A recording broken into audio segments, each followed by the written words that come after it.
My spouse came out to me as asexual a few months ago, and tomorrow I am handing them divorce papers.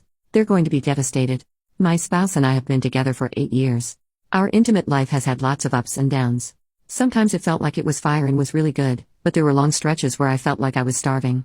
While they never denied me when I initiated, lack of initiation on their part has destroyed my self-esteem and has left me so incredibly unfulfilled. I have so missed the feeling of being desired and having my partner seduce me. It was really hard for my spouse to come out. They were so nervous and scared. I hugged them and thanked them for telling me, and I really messed up and told them everything will be alright. But it won't be. I can't go the rest of my life with a partner who isn't intimately attracted to me, so I spoke with a lawyer. I'm so worried about my spouse. They are really dependent on me socially, emotionally, and financially. And I know that they love me. They love me more than anyone ever has in my entire life. I wish love could be enough for me to be happy in a relationship.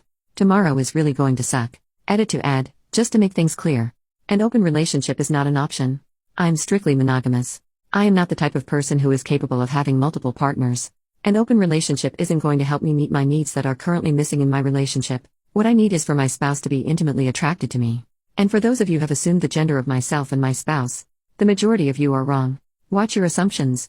Update, I told my soon-to-be ex that we needed to talk. We sat down, and pretty much as soon as I mentioned that I wanted to end the marriage due to our intimate incompatibility, they started to become incredibly emotional. First with crying and begging me to reconsider. Then when I had held fast to my choice, they became very angry with me.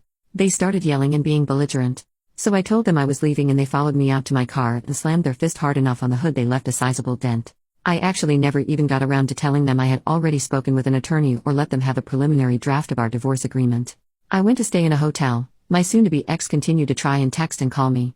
They left a few really nasty voicemails and a few begging and crying for us to keep working on our marriage before I blocked them to get some rest. The next morning I came to realize that the police had been trying to contact me. Turns out that my soon-to-be ex went on an absolute rampage through the house.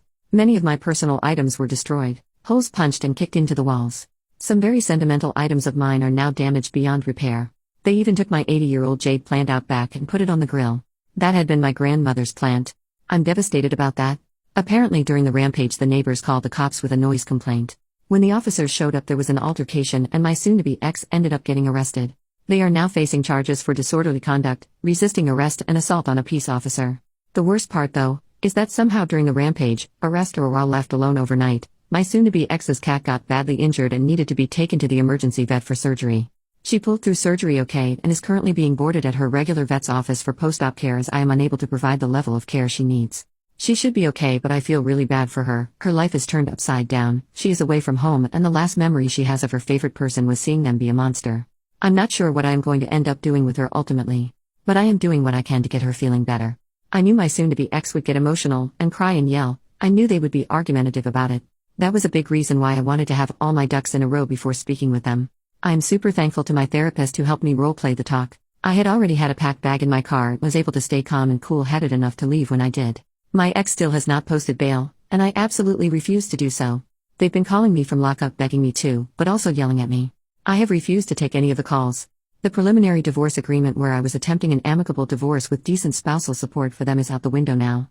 My attorney is fairly confident that with the damages to the house, the cost of surgery for my soon-to-be ex's cat, my soon-to-be ex's violent and threatening behavior toward me, and our pre-existing prenup, that the divorce will be very favorable to me. Guess my state doesn't suck as hard as I thought. My attorney has advised me to hold off on filing until we know the outcome of my soon-to-be ex's criminal convictions, as that can also impact things. I have a hearing this week for a restraining order against my soon-to-be ex, so if they do somehow miraculously make bail, they at least can't come back here. And on a personal note, and me having to throw this out into the universe and get it off my chest, to the person wearing the Batman shirt in Home Depot last Saturday who chatted up the person wearing the TMNT shirt. Thank you. A very deep, sincere thank you. If you are reading this, I hope you see why I declined to exchange numbers with you. There is a lot of chaos in my life at the moment, but you were a glimmer of hope for me of what my future life could be like.